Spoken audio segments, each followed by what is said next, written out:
E nesse meio tempo, eu comecei a deixar a assistência hospitalar e migrei para a área de gestão. Primeiro a gestão, gerência de enfermagem e depois a gestão hospitalar. Eu fiz MBA em gestão executiva em saúde, trabalhei, voltei a Medial Saúde, lá no Hospital Alvorada de Santo Amaro, como gerente de enfermagem. Depois trabalhei no Einstein, lá numa unidade avançada em Alphaville. E depois eu migrei para o Hospital M. Boimirim, Hospital Municipal M. Boimirim, administrado pelo CEJAM, que é uma OS de São Paulo, em parceria com o Einstein, onde a gente construiu aquele hospital, né? Ele só tinha as paredes, a gente montou todo o hospital e isso começou a me trazer uma experiência muito maior em termos da visão de gestor. A enfermagem, ela tem uma característica, obviamente, de pôr a mão no doente, de cuidar do doente, de dar atenção para o doente, que, obviamente, isso é uma característica muito da enfermagem. A gente cuida do doente, você toca, você olha no olho do doente, você não simplesmente vai lá dar uma medicação. É a enfermagem que está lá 24 horas olhando não só para as necessidades clínicas do paciente, mas para as suas necessidades emocionais, inclusive, Cláudio. Mas fazendo assim uma analogia do que você me falou, você saiu da faculdade sendo gestor, basicamente. Porque você época, foi supervisor, isso. você foi já em cargos de supervisão. Né? Eu costumo dizer que o enfermeiro, ele não é somente o cuidador. Não. Ele sai da faculdade sendo cuidador, sendo docente, também, sendo líder e gestor. Ele tem que ter a gestão da sua equipe. A gestão, minimamente. Minimamente, ele é um gestor. Aliás, se eu não me engano, se não a única, é uma das únicas formações em saúde que existe um ano inteiro de administração hospitalar. Administração hospitalar, exatamente. Ano inteiro. Aí fiz vários cursos de formação em Lean Six Sigma, por exemplo, e fui ampliando ainda mais essa visão gestora. Pois a partir de então, você consegue transformar a assistência em números. Mas o que é isso, Sérgio? Peraí, vamos lá entender o que significa isso. Eu preciso, o gestor maior, o administrador, ele está preocupado com números. Eu preciso mostrar a efetividade, a eficácia, o tratamento da enfermagem, o cuidado da enfermagem em números. Como? Através de indicadores. Né? Nós vamos medir o quanto que eu deixo de levar dano ao paciente no decorrer do cuidado. Então, eu preciso até tomar um cuidado para falar sobre isso, porque a gente está falando de erro. Então, o erro, ele é não intencional. Na assistência de enfermagem, na assistência médica, na assistência de fisioterapia, qualquer que seja a assistência, dentro de um ambiente tão complexo que é a saúde, nós erramos. Então, a partir do momento que eu consigo transformar tudo isto em números, mostrando que nós podemos oferecer uma assistência livre de danos, transformar isso através de indicadores em números, eu convenço um gestor maior, o pagador, o empenhador de verbas, a dizer assim: poxa, a enfermagem ela precisa de mais profissionais.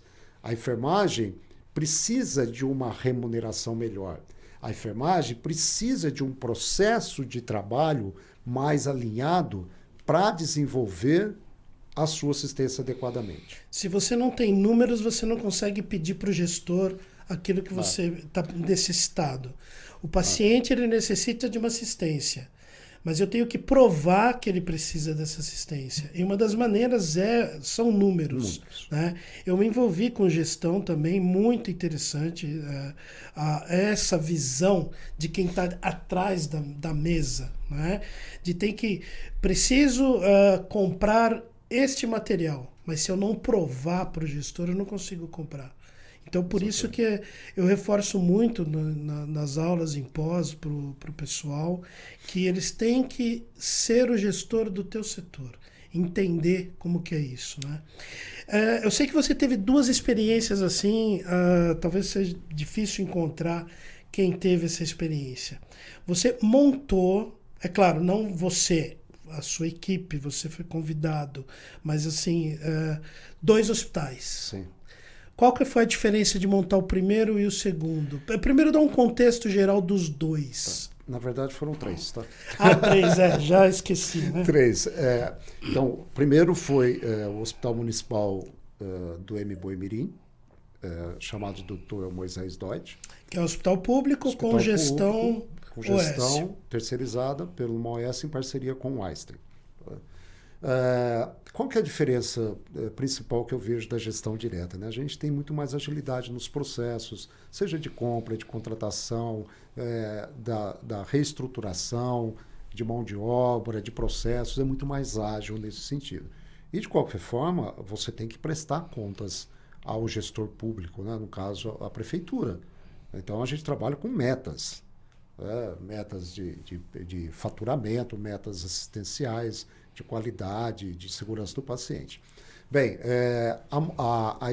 a estruturação do Hospital do Boimirim, que eu participei da equipe, né, ativamente, então nós conhecemos o hospital, nós começamos a trabalhar em fevereiro e as portas se abriram dia 9 de abril. E ali já abriu porta pronto-socorro, né? Pronto-socorro. Nunca foi referenciado, sempre abriu já direto. Direto, porta aberta. Porta aberta. Pronto-socorro, clínica médica, clínica cirúrgica e parte do centro cirúrgico e UTI a gente abriu. A segunda fase foi a maternidade. Então a gente já aprendeu uma coisa aí, nunca você abre um hospital 100% de uma vez só. Compartimentalize esta abertura, faça em fases, pois o choque é muito grande. Para você ter uma ideia, nós desenhamos, mobiliamos o hospital, equipamos o hospital, treinamos todos os funcionários e aí a gente foi criar os fluxos de atendimento. Olha, o paciente chegou do pronto-socorro, ele entra por aqui, ele passa por aqui, ele vai para ali, uma consulta aqui, classificação de risco da enfermagem, passa pelo especialista. O dia que a gente abriu a porta, nada funcionou. Eu não sei, mas assim, bem uns 2 quilômetros de fila do pessoal do bairro do Jardim Ângela esperando há 20 anos esse hospital abrir. Sabe o que a gente fez com o fluxo que a gente desenhou? Não fala o que jogou fora, mas colocou na gaveta. Colocamos na gaveta, porque foi um aprendizado diário. Para dar um contexto, o Hospital M. Boimirim hoje já tem outros ali, nem tanto, né? Mas é um hospital que fica na zona sul da cidade de São Paulo, uma população extremamente grande, eu não sei nem mensurar a quantidade de pessoas que aquele hospital atende hoje. Então Jardim São Luís, Nakamura, Jardim Ângela, de uma população na época extremamente violenta. Então houve um empenho da prefeitura, do estado, enfim, né, para melhorar aquela região. E com o hospital melhorou muito, né, muito com mesmo. Com certeza. Né? E a tua experiência já depois de ter passado por essa do Brasilândia? No meio aí, doutora Dibjatene. No meio teve outro, né? Eu fui abduzido pela gestão do Sejan e a gente foi montar um hospital no Rio de Janeiro. Ah, é verdade. Que foi uma característica bem diferente. Quando você muda de região, porque imagina, nosso país, do tamanho que obviamente que a gente tem as leis do SUS, a lei 8080, tem um arcabouço legal e técnico através das normas da Anvisa, dos próprios conselhos, né? Que dá toda a estrutura legal para você montar um hospital. Mas as características do local são diferentes, as pessoas são diferentes. Se você não respeitar a regionalidade, você está fadado a um erro. Você precisa entender o contexto. Então a gente foi lá para o Rio de Janeiro, eu fiquei na primeira fase lá 60 dias, depois voltei, depois mais uns 40 dias lá, e a gente montou na Ilha do Governador, né? Acho que é o município Ilha do Governador, não sei direito, mas você atravessa a ponte lá e a gente montou o hospital. Lá, Cláudio, eu entrei, eu precisava usar capacete e bota, porque estava ainda a obra acabando, né? E eu medi o hospital inteiro, gente, inteiro, com uma trena na mão, um papel, fazendo toda a marcenaria do hospital. E lá eu desenvolvi um negócio legal, que é um segredo meu, é claro, né? Uma ferramenta minha, que eu tenho hoje uma planilha de Excel por leito de clínica, por leito de clínica cirúrgica, por leito de UTI neo, por leito de UTI adulto, o que você imaginar, por sala de centro cirúrgico, onde eu só jogo um número de leitos que eu vou precisar, ele me já dá tudo isso. Quantos ventiladores eu preciso, quantas bombas de infusão, quantas camas, quantos profissionais. E eu desenvolvi isso lá no Rio de Janeiro. E a negociação dessa planilha a gente faz como? Mais tarde a gente conversa a respeito de como negociamos isso. Eu passo meu cartão para você. Vamos compartilhar. E lá também a gente montou três UPAs, né, de grande porte lá no Rio de Janeiro. Eu voltei para São Paulo e aí eu saí do hospital, onde eu fazia a coordenação assistencial. Eu vou fazer um parênteses, né? Lá no Mboimirim foi um modelo muito interessante, porque tinha o diretor do hospital, o diretor técnico, o gerente administrativo, o gerente médico e o gerente assistencial. O que era e o que hoje isso expandiu, e recentemente no Hospital da Brasilândia a gente fez assim também. O gerente assistencial é um enfermeiro, pode ser um físio, pode ser um nutricionista, pode. No caso, era a enfermeira Ana Cris Rossetti, nossa amiga fantástica. Sim. Se vê a gente, Ana, beijão para você. Beijão para Ana, aí da Itália, né? Da Itália. Precisa trazer ela para quando ela voltar para o Brasil, isso, traga ela para cá para contar a história dela da Itália, com que certeza, é muito diferente. Com certeza. Diferente. Bem, onde eu parei mesmo? Que você estava lá no... do modelo assistencial. Exatamente. Né? Então, o gerente assistencial, ele, debaixo do guarda-chuva dele estava a enfermagem, fisioterapia, nutrição, farmácia clínica, assistente social e psicologia. Tudo respondendo com a gerência só. Obviamente que cada área com seu RT, com seu responsável técnico. Né? A físico com o responsável técnico deles, que tinha o papel de supervisão, a nutrição com a responsabilidade técnica deles, a enfermagem da mesma forma. E assim, você quebra feudos, né? Você minimiza conflitos, né? Você não permite que conflitos virem confrontos, principalmente algumas profissões que lá na beira-leito, não, esse papel é seu, eu vou ter aqui, daqui para frente é você, não, não, gente, o paciente é um só, nós não podemos compartimentalizar o paciente. A assistência deve ser integral. E uma gerência que tem essa visão integral da assistência, ela consegue unificar muito mais e diminuir o quê? Os erros. Melhorar a segurança do paciente. O famoso, a equipe multidisciplinar, acho que fica, pelo que você falou, mais integrada. Mais integrada. Então, você tem um problema na nutrição, um problema na físio, que é centralizado em um único gerente que consegue fazer essa gestão, vamos dizer, mais fácil. E nas questões médicas, obviamente, quando você tem a proximidade das gerências, né? Em cada setor eu tinha 2 coordenadores. Tinha um coordenador médico e um coordenador de enfermagem. Tá? E que eles discutiam e traziam nas reuniões, se não diárias, semanais, os problemas do setor. Os problemas que estavam atingindo os pacientes, enfim. A discussão fica muito mais fácil. Agora, quando você chegou ali no Vila Brasilândia, era um... aliás... Vai tomar uma água. Aliás, ali eu acho que não claro que foi uma tremenda experiência, mas a gente vai ter um outro momento para falar somente dessa fase, que é a fase pandemia, porque o Brasilândia você participou da montagem dele, né, em todos os sentidos, mas não para ser um hospital geral. Não. Para ser um hospital de campanha. É uma história comovente. Pesada. Eu não vou entrar nesses detalhes Sim, agora. sem dúvida. Porque em algum momento a gente vai falar disso. Eu vou falar da gestão. Nós vamos conversar bastante sobre esse assunto pandemia, Inclusive, talvez até não somente com um profissional, mas com 2, 3 aqui, porque é um assunto bem pesado para a área da enfermagem, né? Mas como que foi isso? Você já chegou mais com a habilidade já mais aguçada, não é?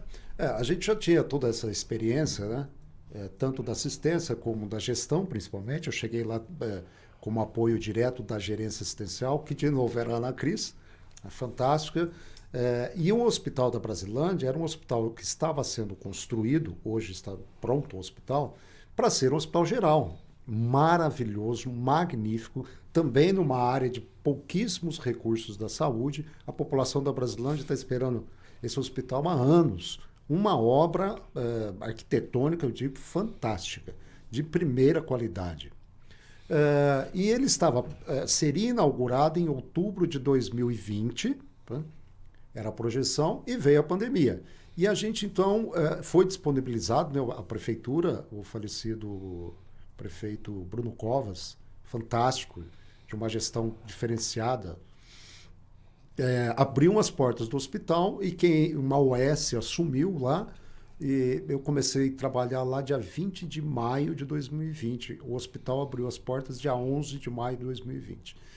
Então, a gente ocupou 20 leitos de UTI no térreo e 10 ou 15 leitos de clínica médica para ter vazão para UTI. Na semana seguinte, conforme eles iam entregando a obra do andar, a gente ia ocupando os andares. De uma velocidade impressionante até para a gente. Nós chegamos num total lá de 186 leitos de UTI e 216 leitos de clínica médica, só adulto. 406 leitos que por vários meses nós tivemos 98%, 99% de ocupação, 100%. E o que a gente aprendeu principalmente? Com a experiência que todos, né? Muita gente da gestão experiente, da assistência não. Em que país do mundo, me fale, que você consegue do dia para a noite, só para aquele hospital, 250 médicos intensivistas? Impossível. A minha equipe, que depois eu assumi a gerência, em determinado momento tinha 1.682 profissionais. Eu tinha mais de 500 enfermeiros. Com experiência em UTI, você não tem. Não tem. Do ponto de vista da gestão, a gente, usando todo esse aprendizado que a gente já tinha, né, e, de novo, né, com base em todas o arcabouço legal, nós conseguimos abrir leito, ativar leito muito rapidamente, até porque o recurso existia. Né? Nunca nos faltou recurso, exceto aqueles que faltou para todo mundo, como o bloqueador neuromuscular, etc. Bem, chegou um ponto que a gente montava uma UTI em 6 horas, para você ter ideia. Desmobilizava, mobilizava 3, 6 horas. De um dia para o outro a gente montava uma UTI. Muito louco. E assim a gente... Eu acredito que só não morreu muito mais gente em São Paulo por conta da ação, seja do governo do estado, quanto do prefeito do município. E foi uma experiência também ímpar. Show. Do ponto de vista de gestão, de aparelhagem. Nós tínhamos um exercício de gestão muito interessante que muitos hospitais têm hoje, né? Principalmente esses que prezam pela qualidade, que se chama Safety Huddle. Nós tínhamos todos os dias, de segunda a sexta, obrigatoriamente, fizesse sol, chuva, relâmpago, trovão, 9 horas da manhã, uma reunião de 15 minutos em pé. Ninguém podia sentar. Quem estava nessa reunião? Todos os líderes da enfermagem? Não.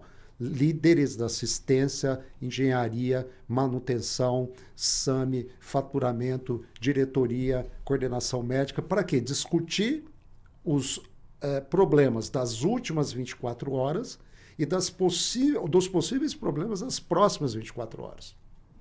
Bom, se eu estava com um problema ali na gestão de ventiladores mecânicos, o engenheiro clínico estava do meu lado. Ninguém saía daquela reunião sem se acertar para levar segurança para o paciente. Eram 15 minutos de reunião, não passava disso. E esse handle é em todo o começo de plantão? 9 horas da manhã. Todo começo de plantão, na manhã e à noite. À noite tinha o handle da noite também, que o pessoal... Aí era mais assistencial, né? Sim. Todas as informações que nós gerávamos, tudo que nós produzíamos de melhoria naquelas 24 horas anteriores e as 12 posteriores ao Randall, era transmitido para o pessoal da noite, que fazia essa comunicação para o pessoal da assistência da noite. E se não participasse do Randall, tomava uma bronca? Eu sei porque eu tomei bronca. E um belo dia que eu estava participando de uma reunião, eu não fui no Randall e tomei a bronca do meu chefe, na época o gerente assistencial, Sérgio. É importantíssimo. É importante um esquema de gestão. Isso, né? Eu vivi isso, foi uma tremenda experiência, maravilhoso esse tipo de gestão. Eu gosto bastante dessa área, né?